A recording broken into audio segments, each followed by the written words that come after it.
Hi, my name is Andrew. This is That Wrestling Show. Today we are joined with my good friend Adrien, as always. And we are joined by Andy Datson, the Rolling R superstar from Wrestle Talk. How are you doing, friend? I'm very well, although I have been banned from rolling R's for several months now. For shame. Because I was just getting too over. They wanted to, they killed my push. You know, I, I We got Vince McDavis. Vince McDavis. How does I was gonna actually start off by talking about other things, but you kind of brought it up. How does Ollie feel with the much more over Blampied being around? Has that been Well, a power struggle at all? it's interesting because obviously they are both very over in their own right. Absolutely. So I saw on there was on the Facebook fan page the other day, which I've snuck into just to see what people talk about. And they told me a poll, or who's your favorite presenter? And I was expecting uh, Ollie and Adam to be at the top, which they were, but Sure. Ollie was significantly above Adam. Still, I think there's a lot of people who are still very loyal to Ollie, and rightly so. He basically started Wrestle Talk from the ground. He's done an amazing job with it. And obviously, Adam's got the history with What Culture and briefly with Cultaholic, and of course, he had his hiatus one reason or another. But I mean, because obviously I've been working there for a while, I kind of knew that we were in talks with Blampied. Sure.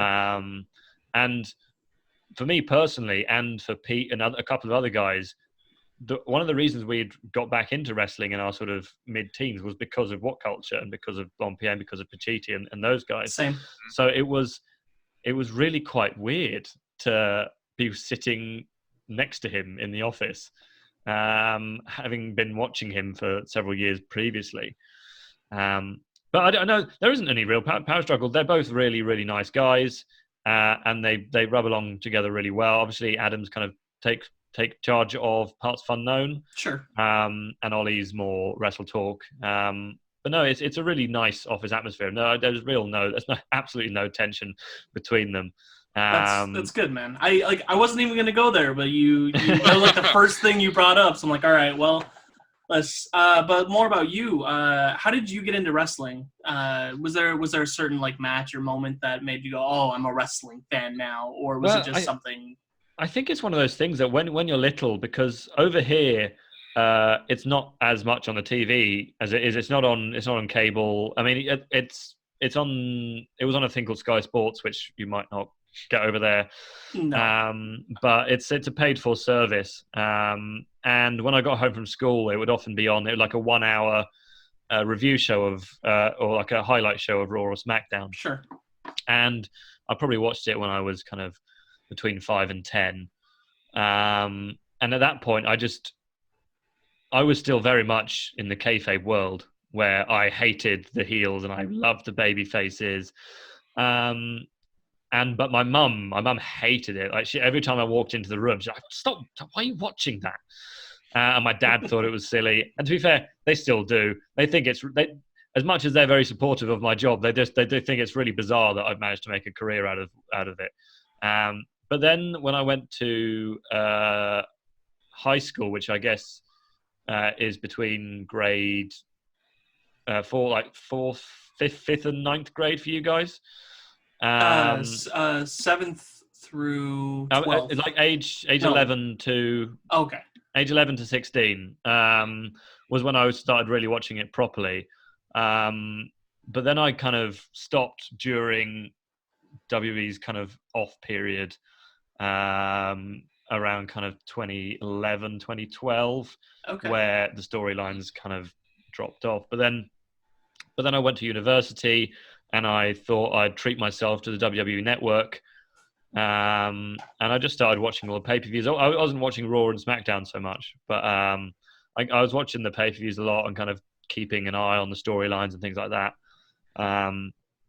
And I did German at university, and I always wanted to be a journalist, and I'd done a bit of work for a few different sports desks for different companies. And because I still had this interest in wrestling, my dad kind of mentioned to me, like, it's probably quite niche, but there can't be all that many people who want to write about wrestling. I was like, I'm sure there are. But he's like, yeah, but there probably aren't that many people who want to write about wrestling and who are actually qualified to write about wrestling. So I thought, fair. okay, fair enough. So I've been watching Wrestle Talk for a bit. And so I just wondered, I wonder if they've got a website. And I went on it I think it was about September 2017. And I dropped the guys an email. I didn't hear back until February because the website was very bare bones and it wasn't a news website or anything like that. It was just a website for Wrestle Talk. And I got an email from James Dixon, who was my predecessor as the editor, saying, do you fancy being a freelancer for us? There will be a job at the end of this if you do well enough. And it kind of went from there. And obviously, doing the job has got me much more into wrestling. I think if I'd done Quizzlemania 3 years ago, I'm not sure I would have got more than 3 points. I would have been even worse than Olly, and that's saying something. So. That's fair. Actually, speaking of that, I know in 2018, that's when you released your first piece for Wrestle Talk, having previously worked on your personal blog, Hornswoggle WWE. Good research. My question is, like, if you had to compare your initial work on Hornswoggle, which, by the way, ace name, Hornswoggle compared to like your writing now, is there something that's either maintained or like what's the biggest differences? So what I definitely try to maintain is a sense of humor and a sense of myself in my piece. I think that's one thing that Olly often says to me that he really enjoys about my writing, because I think a lot of the time you can be reading wrestling and there are different websites. I know I won't drop any names or anything like that, but there are some which you can read and it's just kind of, here's the news. Sure. And this is what happened. Whereas I try to do, here's the news, here's a bit of personality, here's maybe a bit of opinion on this. And I think because that's kind of what Wrestle Talk does on its YouTube as well, we've kind of got this sort of format running through the entire company where, yeah, we tell you the news and yeah, we'll do some feature videos, but also we'll give you a bit of personality. And I think I tried to do the same on my Hornswoggle thing a few years back. I mean, it was interesting that you sort of bring it up because I remember trying to get followers on Twitter because I thought the best way to get people to read this is to get followers on Twitter. Sure. So I would follow all these like wrestling accounts which did all those like, hey, follow this and then follow everyone who follows. And so I was just following thousands of people just to try and get my name out there. I think I was just doing a lot of I was doing a lot more feature articles then. I think they were quite a lot more comedic, attempting to be comedic than I am now. I still try to be when I can be. Obviously, in the last couple of months, it's been less easy to be comedic because the news has been so serious. And there's obviously times where being silly and being a bit more kind of lighthearted is more appropriate. But sure, but at the same time, an argument could be made that right now is the best time for silly humor. Yeah, no, absolutely, and I try not to be kind of too pessimistic about things. I mean, it gets to a point where I've written the same intro 14 times, which is obviously coronavirus is happening, lots of people are dying, it's very bad.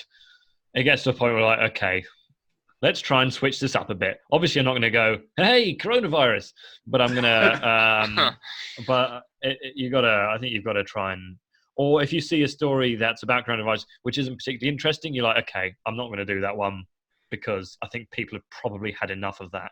Fair enough. And you can tell if I look at the analytics on our thing, we can just see the slow lack of interest in things about corona.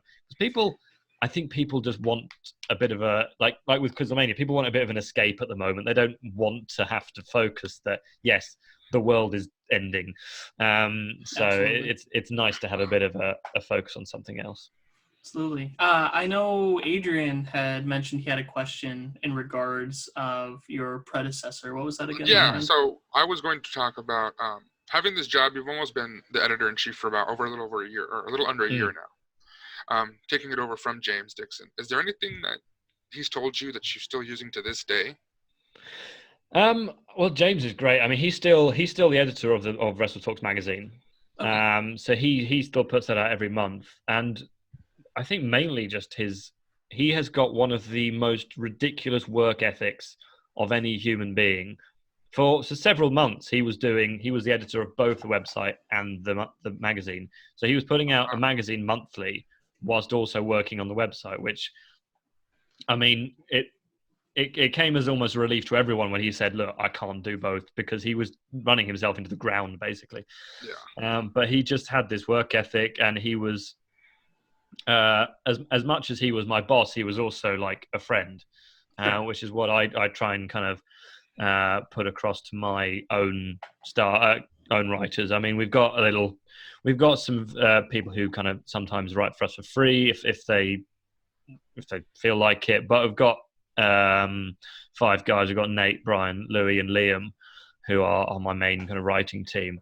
And if you sort of saw our work chat, you'd just think it was 5 friends, really. Like, obviously we go, okay, this has happened, write that, and I'll kind of instruct the troops. But a lot of the time it's us just taking the mick out of each other and stuff like that. So I think mainly James is kind of relaxed sort of work atmosphere. Everyone, as much as they're working for you, but that doesn't mean you can't be friends with them. Like, and that's something that Olly does as well. I mean, yes, he's my boss, but also I consider him a friend as well.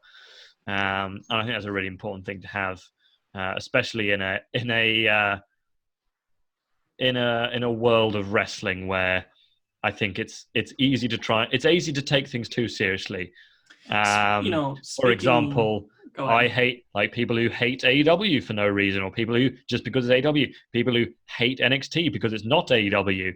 Like, you can like 2 things at once, or it's okay for other people to like things. You don't have to agree with each other. But there you go. I've never understood that mindset to where you're so in one camp you can't, at the very minimum, at least appreciate the others. Like, I know, like, YouTube is obviously a very competitive business, but I'm sure even looking at like the other big channels like What Culture or Cultaholic, you still have an appreciation for them, and you still may enjoy their content, even if you're not always rooting for them, if that makes sense. No, absolutely. I really, I mean, I started watching Cultaholic, so I had immense respect for those guys. And honestly, the reason I started watching wrestling in the first place was because the 5 main What Culture guys decided to leave and create Cultaholic. But in that interim period was when I started watching Olly and Luke on Wrestle Talk. Same, actually. Yeah, I mean, I think that's the same. Like, Olly says, the best thing that ever happened to Wrestle Talk was those guys leaving What Culture, because that in those couple of months, Wrestle Talk's subscriber count went up by hundreds of thousands. Makes sense. People are looking for more electric personalities. Exactly. And people were looking, and unfortunately for What Culture at that time, they lost their 5 biggest draws. It would be like WWE losing Roman Reigns, Brock Lesnar, John Cena, and Tamina. That's basically happened.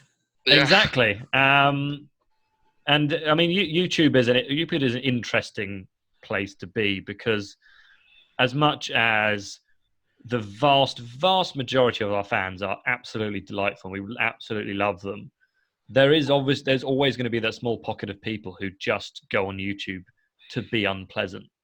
That's with any career, and it doesn't matter. It doesn't matter what you've done. It doesn't matter. People will just hate you. Maybe if you'd stop cheating at Quizzlemania, people. Well, I can't help myself.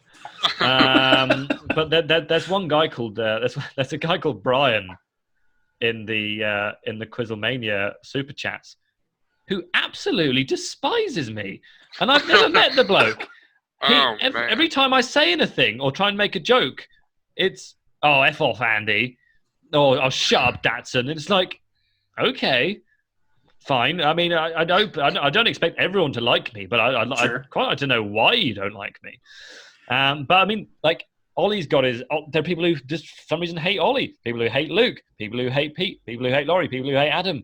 You're never going to be universally loved, which at the start is really hard to get over because until that point in your life, you don't have random people on the internet telling you how much they hate you. Right. And then like the first video I ever did, which I don't know if that's something you've got. Evolution, right? Yeah, so I did the evolution thing. And Olly was like, look, no one knows who you are. This is like, because the only reason I did that was because everybody else was on holiday. Yeah. Yep. So I just did that. And he was like, look, if you really want to, look at the comments, but I would advise you not to look at the comments. And I would say, I couldn't help myself. And I would say 98% of the comments were actually really supportive. Like, look, he seemed a bit nervous, but he seemed like a nice bloke. But obviously there are a few going, oh, I'll never bring this guy on again. And then, and you sit there for 3 days going, oh my God, I must be the worst person. What did I do wrong? But then you slowly realize, do you know what? It doesn't matter. It doesn't. These people who I'm never going to meet in my life don't like me. I think I can live with that. Talking about taking the piss, who would you rather fight, Ryback or Lance Storm?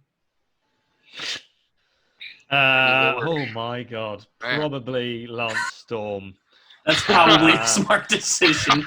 Because Ryback, I don't feel like he would be able to stop himself once I'd been knocked out. Fair enough. I still actually that T-shirt. I don't know if have you seen that Luke made a T-shirt of that tweet? I don't think I've seen that. No. But I was going to say, for those who don't know, can you explain that question? Because that may seem very random. Yeah. So I don't know when it was, but it was probably. I think it was short. I know when it was because it was shortly after I started dating my girlfriend. So it would have been sort of summer last year. So summer 2019. I put out a piece where I think he may have said something, or someone had called him a dangerous worker, or something like that.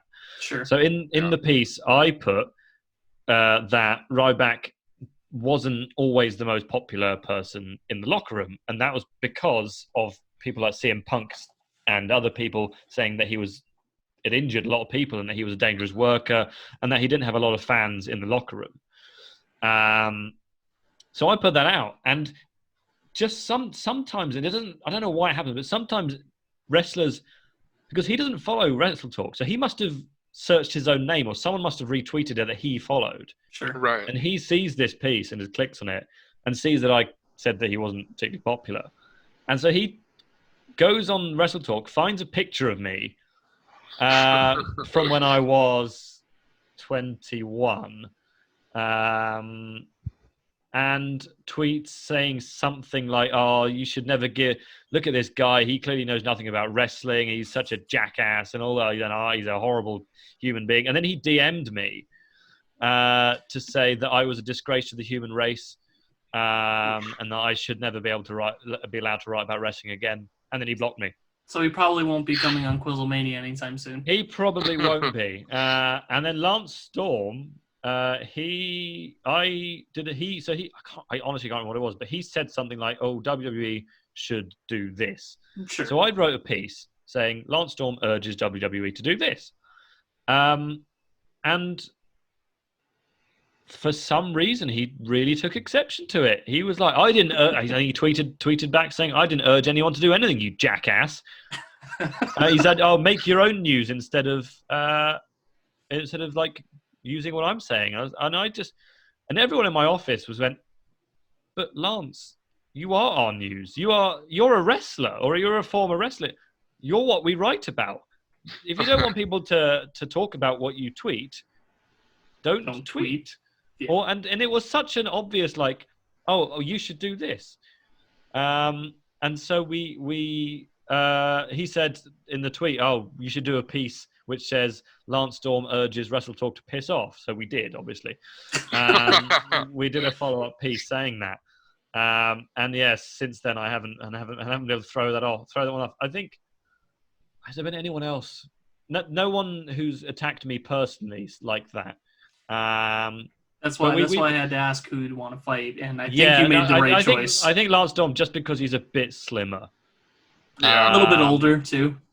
A little bit older, but I don't think I would hurt either of them. No, it's degrees of how much you want to get. No, I mean, like any coward, I'd go for the balls immediately, because if I kicked him in the balls, then he would go down enough for me to try and like get another couple of kicks in, but he could probably take the pain better than I could. I would probably just fake being knocked out the moment he hit me, and just hope that he like a bear he leaves me because I'm playing dead.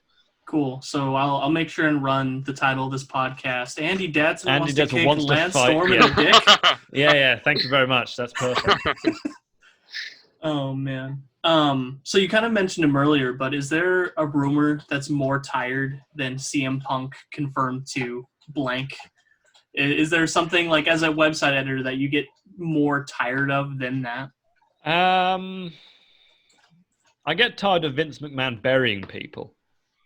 I mean, although so while those stories do very well for us because people want to know who he's decided to bury, it can get a bit sad when you're like, okay, Vince has decided to bury Ricochet. Oh, great.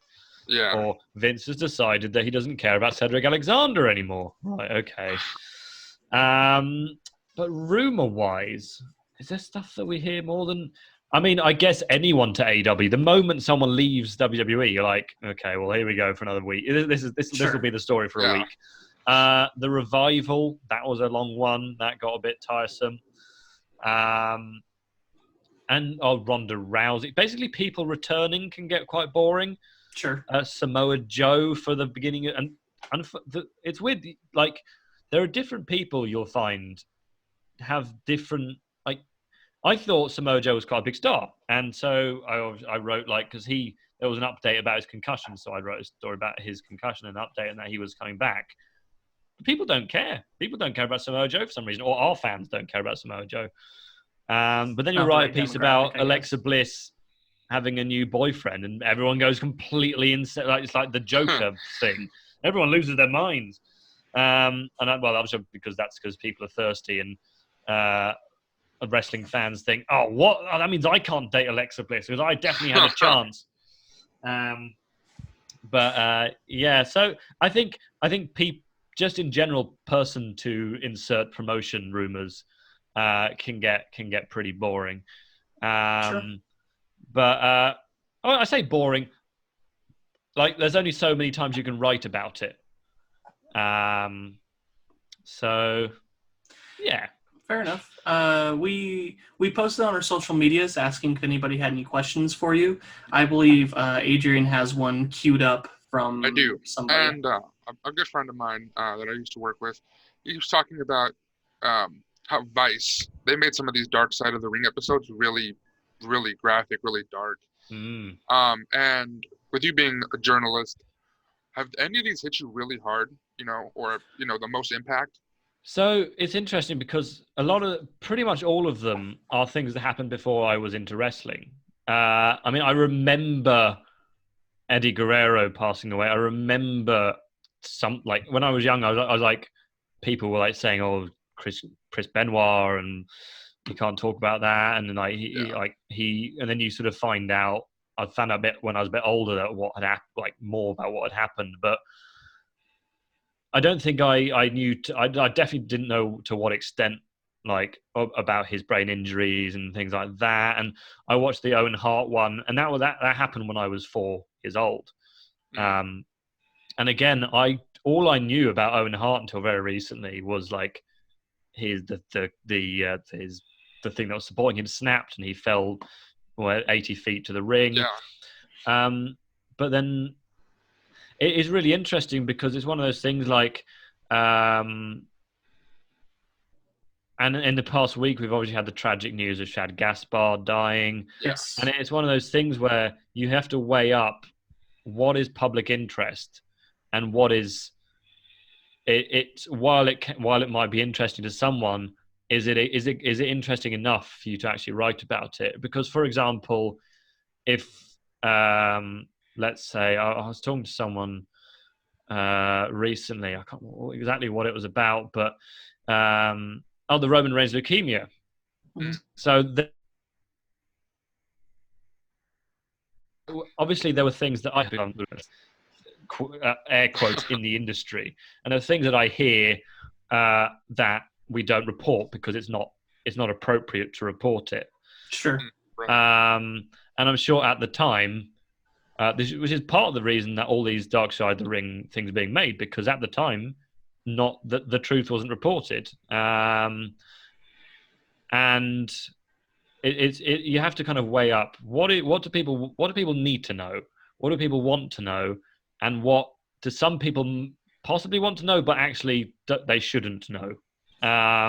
That's fair. Because obviously there are also other things like, for example, Roman Reigns, for example, if he were to post an update, that's the sort of thing you go, okay, he's posted that, he's put that out into the world, he's happy. Okay, with people knowing. Yeah, he's happy for people to know that. Right. There are things like people doing interviews saying, "Oh yeah, I spoke to Roman recently. He says he's doing really well." That's the sort of thing you're like, okay, that's still okay. We can say that, like Seth Rollins says Roman Reigns is doing well. But then if you hear, let's say that obviously it went really well for Roman and he was in remission quite quickly. But if it had gone badly, let's say, and then I'd heard through the grapevine, oh, it's looking really bad for Roman Reigns, that's the sort of thing I'm like, okay, I'm not going to report that until he says it himself. He makes a statement on it. Yeah. Yeah, there's a statement from WWE, something like that. That's the sort of thing you go, okay, look, while people would read that, it's not, page views are not important in comparison to his privacy, his family's privacy, his friends' privacy. Yeah. And it's the same with like the Chris Benoit stuff. Obviously, what he did was horrible, but since then we've heard all these like mitigating circumstances, the fact that he was like so badly brain damaged and things like that. And again, you don't hear about that thing because at the time it was all, oh my God, Chris Benoit murdered his wife and his son. And at the time, I'm sure that was all everyone focused on. And then slowly you get more information about it. And then you always have to, like I say, you have to weigh up the morals behind it because versus the views. Because there is, there is. Again, I'm not gonna put anyone in the mud here, but there's one wrestling news website, which is kind of like I don't know what. Like tabloid newspaper, kind of like they're the definition of what wrestlers refer to as a dirt sheet. As a dirt sheet, yeah, exactly. Yeah. And we used to.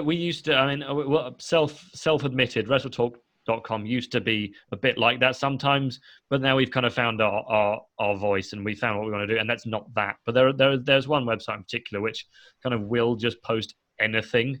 Sure. They'll post anything Brad Shepard says, and that's in itself is unwise. But then they'll post everything, and we kind of, if we're having a moral dilemma, we're like, oh, is that something that we would post? Well, if we go on their website and it's there, we're like, okay, we're not going to post that because if they've posted it, it's probably not the right thing to do. Fair enough. But then there are some websites who you'll almost wait to see what the other guys are reporting because you can tell that you've got 10 editors going, oh, can we report that? Is that worth reporting? Is that something we can do? And you can sort of sense that everyone's waiting for each other to press publish on that story and tweet it out or something. And then there are just some things you don't report because you know in your mind that if you report that, yes, you might get 50,000 page views from it. Great, but also it's going to make you look like idiots, and we don't want to come across like that. There was a report earlier this week actually following Shad Gaspard's disappearance, which someone a local reporter had said they've suspended the search. Mm-hmm. So I wrote a story about that, saying they've suspended the search for Shad Gaspard.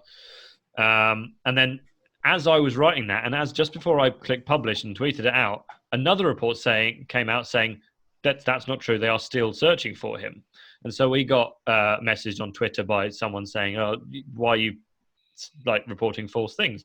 Mhm. And as soon as I spotted this other report, obviously I deleted the tweet, I deleted the post. Sure. But it's that kind of thing where we did everything right in that sense. Like we had a local reporter who has a decent kind of track record of reporting the truth. It was just he had got it wrong, and unfortunately, because he got it wrong, and because I'm based in the UK. I'm not based in Los Angeles where it all went down. Right. So there's only so much kind of digging you can do. But then obviously, as soon as we realise that we're wrong, we will take the steps to make sure that we're right. So to switch subjects a bit on a bit of a lighter note, I know you're a big Harry Potter fan. Harry Potter to me has always seemed like a once in a lifetime thing, like a book series and a movie series that captures an entire lifetime of people. It made a culture. Exactly. Yeah. In your opinion, one, what made that series be that universal? And two, do you think in our lifetime another series will catch that same lightning in a bottle? Lightning scar in a bottle. So, well, I think there are things which certainly come close. There's obviously Star Wars. There's obviously Game of Thrones, which we don't want to talk about the ending of that. But then there are things that in the past, like Star Trek, which I think in some ways was bigger than Harry Potter. I mean, there are plenty of franchises which are bigger than Harry Potter, but I think for a lot of people, I weirdly didn't actually start reading Harry Potter till I was about 16. I was just too young for when it started coming out. So the first book came out in 97, and so I was 2. So I could barely talk, let alone read. Yeah. My brother read them, and unfortunately, because I'd watched the 5th film before I started reading the books. Because the 5th film came out in 2005, so that makes sense. I think it was so unlike anything else that had been written, and while it is, for all intents and purposes, it is a young adult, young teenager book. It's one of those things which you can keep reading, and I have kept reading. It's before I go to bed every night, I just shove on the Stephen Fry audiobook because it's, because I get quite bad insomnia sometimes, so I need something to like just have in my ears that I don't really have to, because I know the book so well now. Right. I have it to kind of like take my mind off whatever happened in the day, the stresses of the day, and so I just sort of listen to it. So I've probably read and listened to the books over 50 times each. Which is far too many, and I get called all sorts of names for it. No, man, everybody has something like that, like some certain fandom or book or something that they just over and over again. Don't let them talk about like that. But so I've done lots of quizzes and things like that, and I'm the current reigning. So there's I don't know what the biggest bookshop in what's like the biggest American bookshop. Probably Barnes and Noble. Barnes and Noble. Yeah, so there's one over here called Waterstones, which is like the UK's biggest one, and they held a quiz, Harry Potter quiz, and I somehow won that. So I'm the reigning champion for that. But I think it just captured this sort of, because it was a child going through school. Sure. And that's the target audience, and because you are yourself a school child, you're a child of school age, and it's something like, at that point in your life you're thinking, it'd be so cool if this was real, wouldn't it? It'd be so cool if I was, just before my 11th birthday, I was sitting there and I got an owl saying, oh, by the way, you didn't know about this, but you're a wizard. And while every time I listen to it, I find more plot holes and I find more things that annoy me, that's part of why I enjoy it, because every read through in every book, I'll think, well, that doesn't make sense because that happens later in the series. Like, for example, in the first book, Nearly Headless Nick says, oh, I haven't eaten anything in nearly 400 years. Book 2, it's his 500th death day party. And it's like, what were you doing for 100 years? That sort of silly thing. Like, it doesn't matter, but it's the sort of thing you notice. And for me, I just think I just never grew up. And to kind of a sort of more deeper thing, like when, because I mean, I've suffered sort of anxiety and depression and different parts of my life. It was something I could always like turn to. Like, I always knew that if I was in a bad mood, that I could always just pick up the book and I could lose myself in it for an hour, and then I would come out of it and go, "Hey, that's something I know I can. That's always going to be there." And I think that's the same for a lot of people.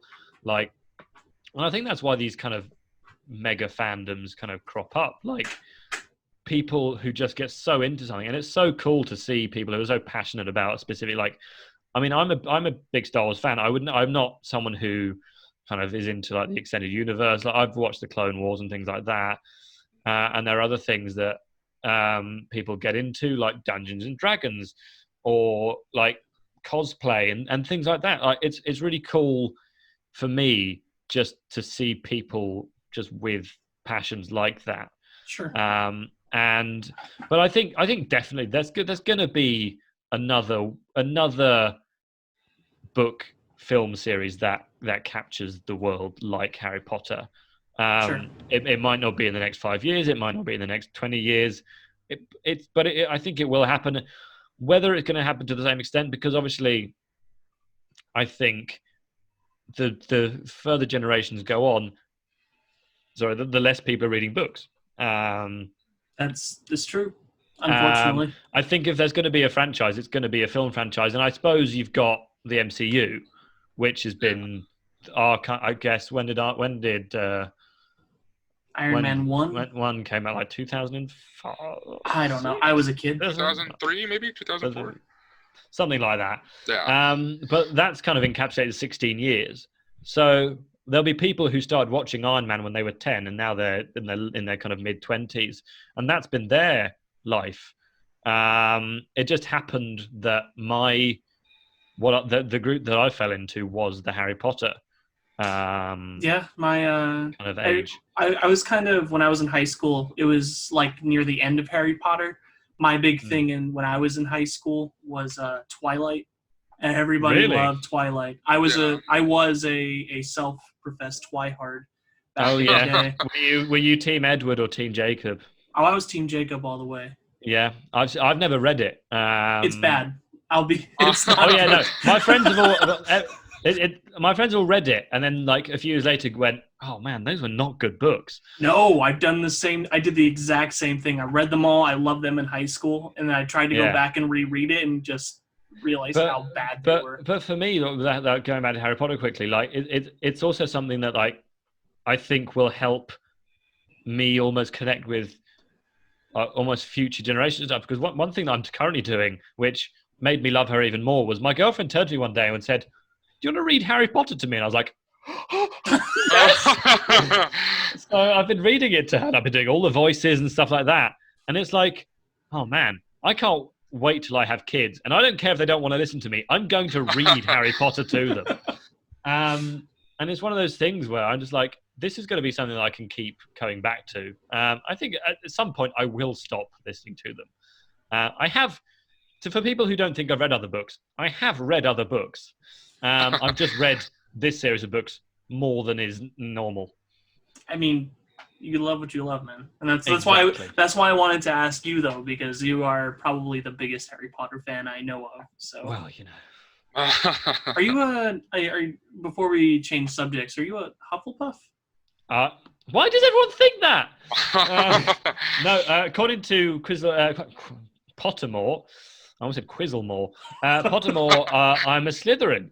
Oh, same. Oh man. So, but my favorite character is Luna, because I look at Luna and I think, oh man, I understand her, because she's a bit weird, but people kind of like, yeah, she's weird, but she's kind of wholesome and doesn't do anyone harm. I've actually got a tattoo on my arm of Hogwarts Castle. Oh, yeah, that's insane.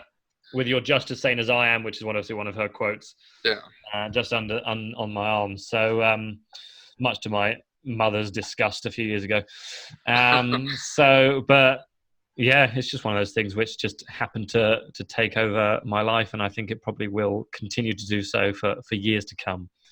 That's an amazing thing, though, when a series or some sort of entertainment can encapsulate people, because that's the point of it. That's what no one strives to be mediocre. So no. Adrien, do you have a question before I move on with my next one?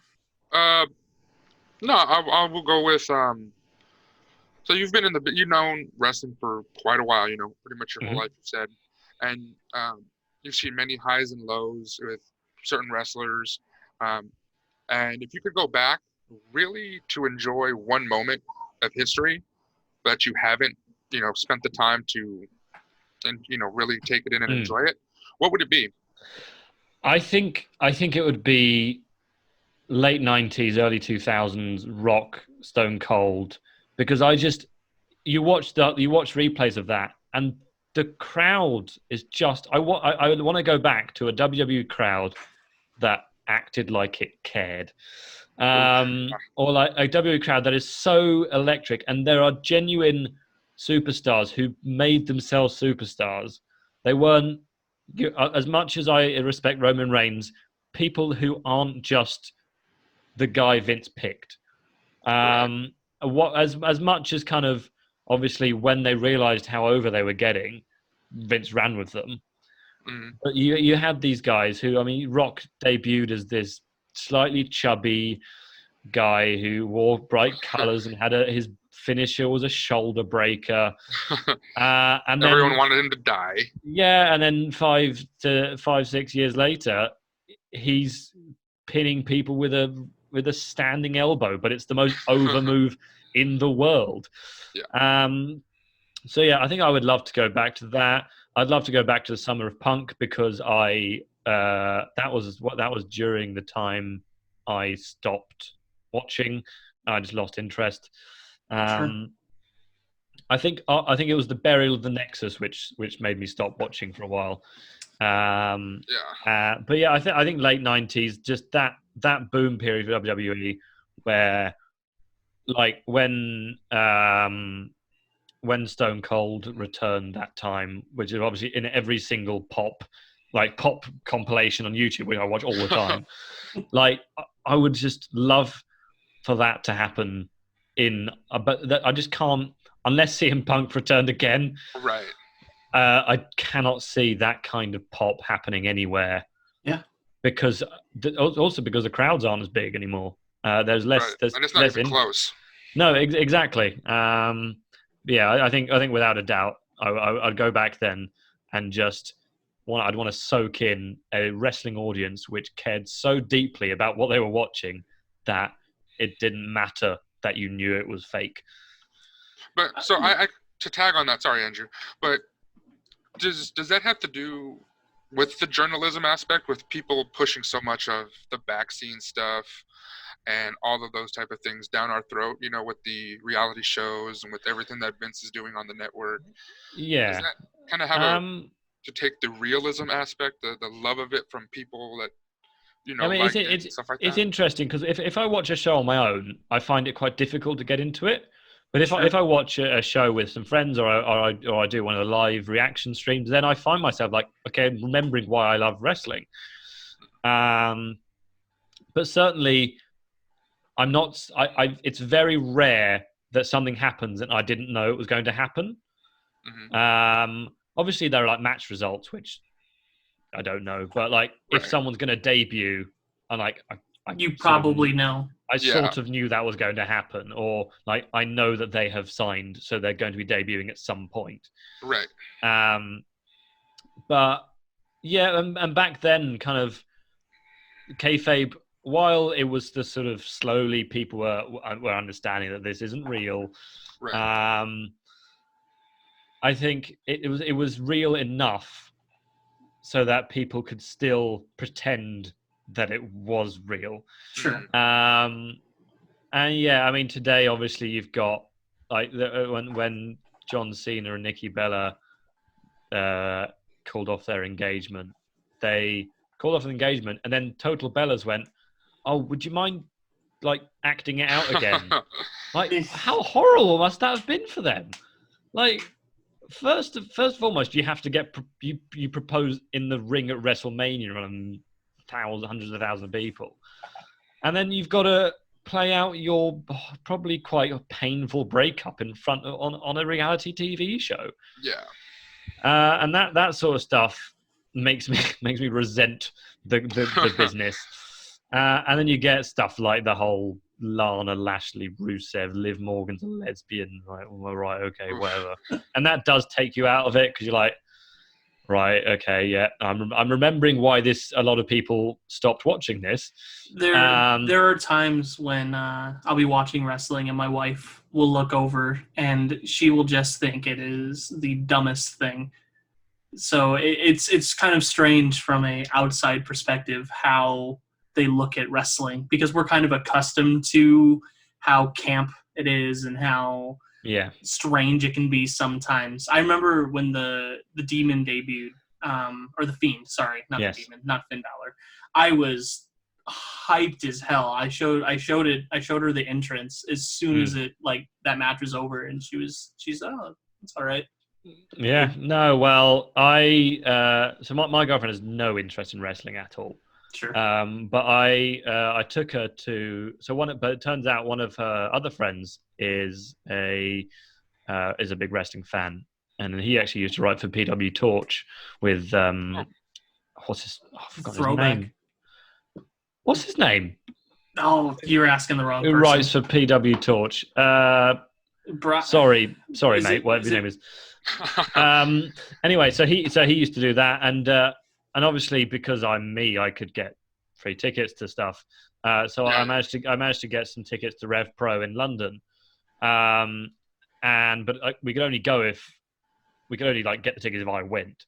Sure. So for this guy's birthday, we took him, and during that couple of hours, I think she started to realize why it was so entertaining, because it's particularly like an indie show where everyone's just flipping around. Yeah. Right. And like she was at the beginning of her matches, she was like picking who she wanted to win, and it's so easy. I think if you just stop being so stubborn for a second and just watch it and appreciate it for what it is. Yeah, the athleticism, the art of it. Then it's so easy to get into, because it's so easy to go, oh, well, they're all booing him. I don't want him to win. He's bad. Or, oh, I like the moves he's doing. Like that, you can like it at that complete surface level. You don't have to feel so passionately about it that you cry if someone you don't want to win wins. And then you get these like really human moments, like when obviously the Roman Reigns leukemia announcement, you get these moments where you realize again, like, wow, this is a business. This is just such a strange business that we love, because like you go one week, people, I don't know, like 10, 15 years ago, people in bra and panties matches, and then fast forward 2 years and you get the horrible human tragedy of Eddie Guerrero's death, and then you get brilliant highs and horrible wrestling lows. Could be encapsulated in the 24 hours that was the Money in the Bank, because there was the Money in the Bank match where someone got thrown off a roof onto another roof. Less than a day later, there's a super heartfelt moment with Becky Lynch in the ring. Yeah. And it's literally that 24-hour period just encapsulates everything wrestling can be. So that was the first time I stayed up to watch any part of Raw for months. Because I knew, I knew what the announcement was. Right. Sure. But I wanted to see her do it because I knew she was going to do it really well. And I wanted to see how they were going to play it out. But yeah, no, absolutely. I mean, you've got from the absurdity of Money in the Bank with Otis winning, which I still think is a mistake. You and me both. Both. As much as I enjoy Otis, he doesn't need to be Money in the Bank, because especially if he's going to go for the tag championships, you could just walk into the ring on SmackDown and go, I would like to be tag champion, and they'll go, okay, here's a match. You don't need a briefcase to do that. And I don't want to see him beat The Fiend or Braun Strowman. That'd be so stupid. Does that lower the prestige of Money in the Bank? Yeah, I mean, absolutely. Because especially in the last few years when you've had people like Corbin winning and losing it to Jinder Mahal. yeah. Like the men's Money in the Bank, and then last year Brock Lesnar turning up when he wasn't even in the match. It's meaning less and less every year, I think. At least the women's one this year meant something. Sure. Yeah. I just have like one or two more questions for you. Yep. In 2019, you wrote an article for My London called "We Found Out Exactly What It's Like to Work at a London McDonald's." So my question is, what do you think is the biggest comparison you can make to working in fast food to working in the wrestling industry? So I only worked there for about an hour. Fair enough. No, because I used to write for a local newspaper. I didn't enjoy writing for a local newspaper, but it was my foot in to the journalism door, really. Sure. But we got an email from the McDonald's PR team saying, "Hey, would one of your writers like to come to one of our restaurants and just kind of see what it's like to work here?" And I was like, "Yeah, absolutely, I'm up for that." And I'm not sure you can compare the two. There's a lot less flipping burgers in the wrestling industry. I'm trying to think of a good.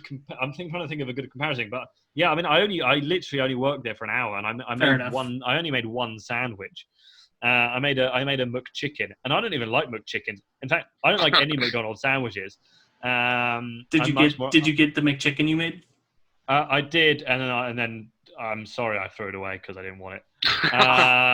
You'll be getting an email from them shortly. I'm a KFC man, personally. Smart man. But yeah, it was quite expensive. I still have the uniform. They let me keep the uniform. And my dad, when he was a teenager, this is I put it at the bottom, but of that piece actually. But my claim to fame is that my dad made the first ever filet of fish in the UK.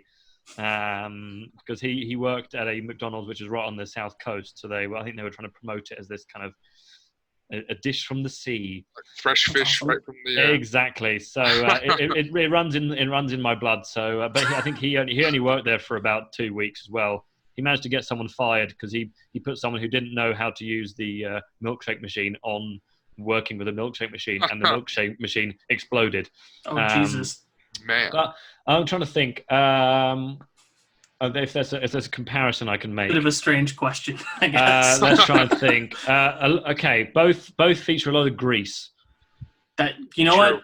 That's a great way to end. So Andy, before we let you go, is there anything you want to shout out? Is there anything you want to bring attention to?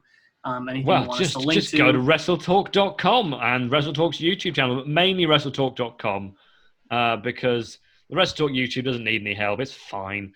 But yeah, WrestleTalk.com for all your wrestling news, all your wrestling features. We have all the WrestleTalk news videos on there as well. So if you can't be bothered to go to YouTube and click on it, if you just go to our homepage, all the videos are there as well. And if you have any questions about it, just drop me an email on andy@WrestleTalk.com. I will usually respond to you. I often talk to myself. I'll respond to you unless you say something that's so boring that I won't respond to it. But yeah, and if you want me to be on your podcast again, or if anyone else wants to be on a podcast, I've got a lot of spare time at the moment. Sounds good. So this has been Andrew and Adrien for That Wrestling Show. Thank you again very much, Andy, for coming. Tune in next time for our interview with Killer Kelly. And until then, we will say thank you and goodbye. Have a great night, guys.